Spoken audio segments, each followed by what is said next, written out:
Hello everyone, welcome back to discussion session on tutorial 4. On this video, we'll cover question number 3, the concrete caisson design.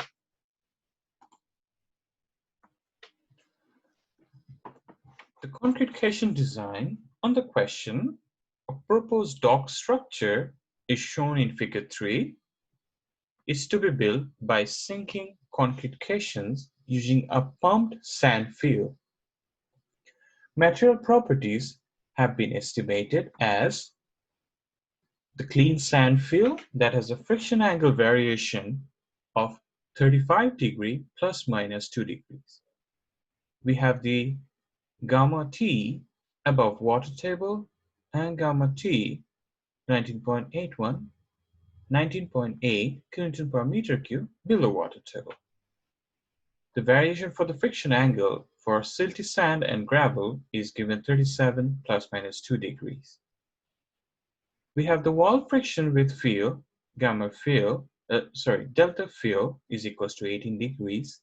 The base friction, delta base equals to 25 degrees. And the average unit weight of caisson is 22.3 kilonewton per meter cubes. It is required to calculate the coefficient of active and passive earth pressure for both fill material using both Rankine and Coulomb theories. Then we need to plot the Rankine and Coulomb's Kas and Kp versus phi for each backfill on the same plot and comment on the variation of any differences. Then we need to comment on the differences between the two earth pressure theories.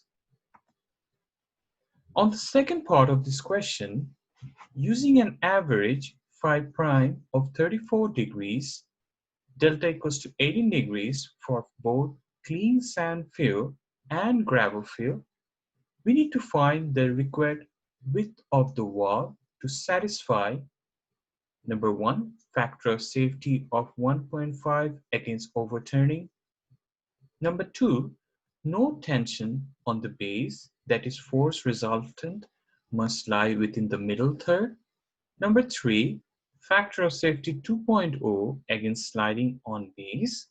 And number 4, bearing pressure at toe does not exceed 500 kPa, assuming a linear pressure distribution.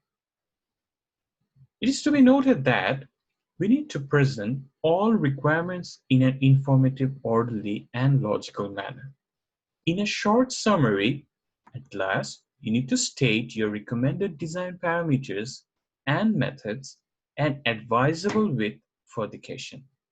Remember that the net water pressure is only included as a driving force and not to be included as a resisting force.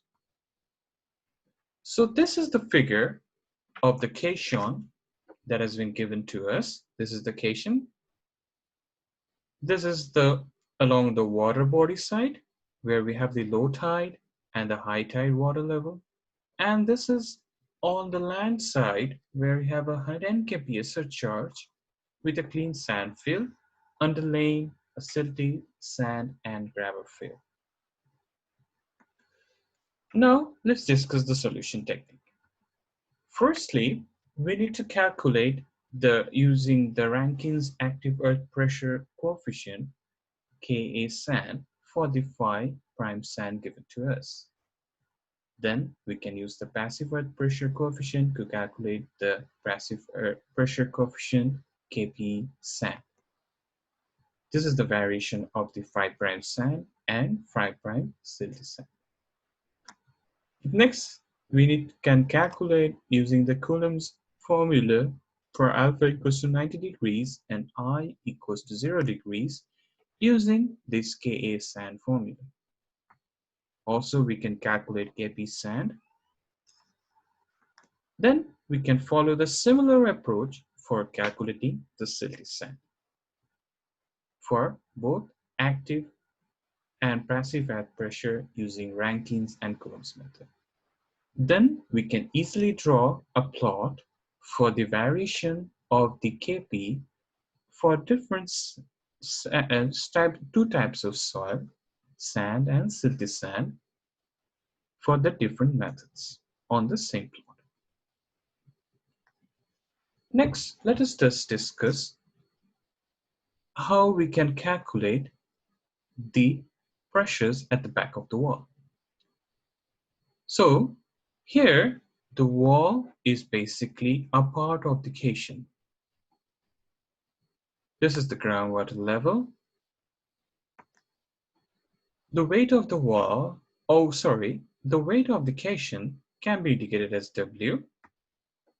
Now, if you want to draw the pressure diagram on the right side, that is the active side, it should be somewhere like this.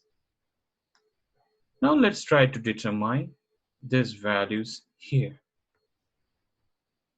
Then after that, you can get this area and calculate the horizontal stress or the horizontal pressure per unit length that is acting on this wall of the caisson.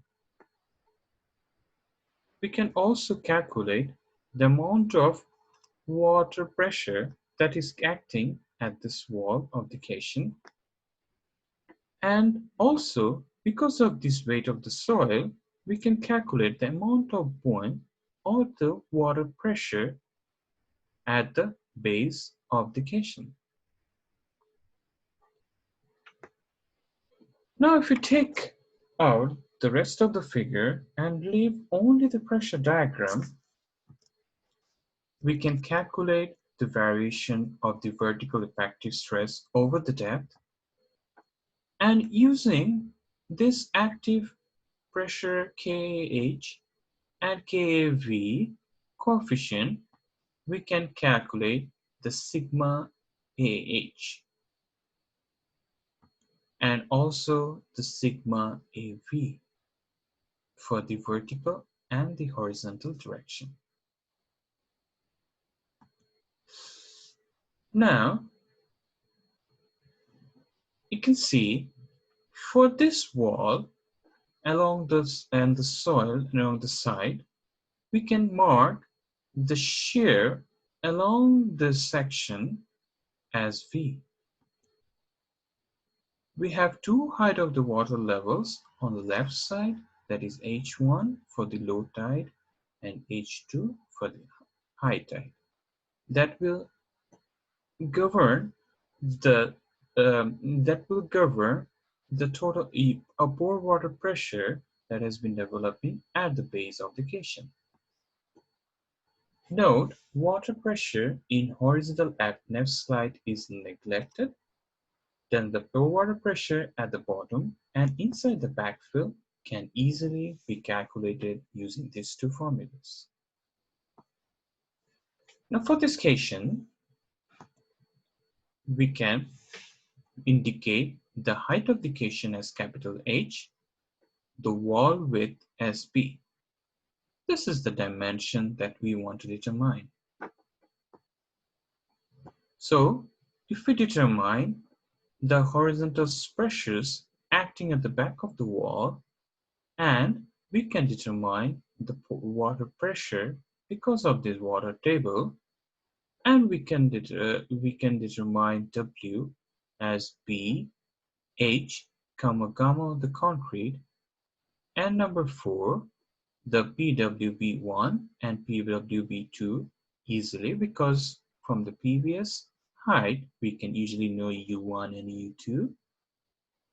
Then we can determine the shear V, that is summation of HI KAV over KH.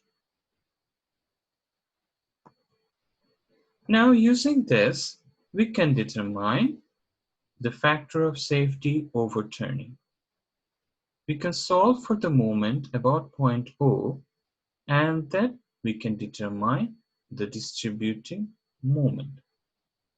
That is H1 times the moment arm, all the length to H6 times the moment arm, plus the water pressure PW times the moment arm, plus PWB1 times the moment arm, plus PWB2 times the moment arm, and the resting moment will be the weight of the caisson times the moment arm plus the shear V times the moment arm. Now, from this ratio, we are given in the question that the overturning factor of safety needs to be maintained at 1.5. We can determine the wall width B. Secondly, for no tension design, we can determine the summation of moment at the toe. That is the difference between the summation of the resisting moment minus the summation of the driving moment.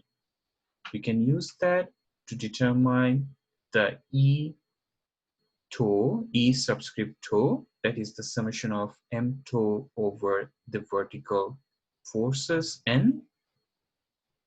That will be N is basically W plus V minus PWB1, PWB2. And thirdly, we can determine E equals to 0.5 B minus E2, which is B by 6. Now, as we know the rest of the term, we can easily get the value for the B from this equation. Next, for the sliding, it was the factor of safety sliding is n tan gamma over summation of H plus PW, which is equals to 2. Now, if I solve it and determine the value for the capital B, then for no bearing, for bearing, sigma max is equals to n over 6, 1 plus 6E by B equals to 500 kPa. And from there, you can get the value for the B, which is 0.5 B minus E2. From this, we can select the maximum value for B for our design. So that's all for question number 3. Thank you so much.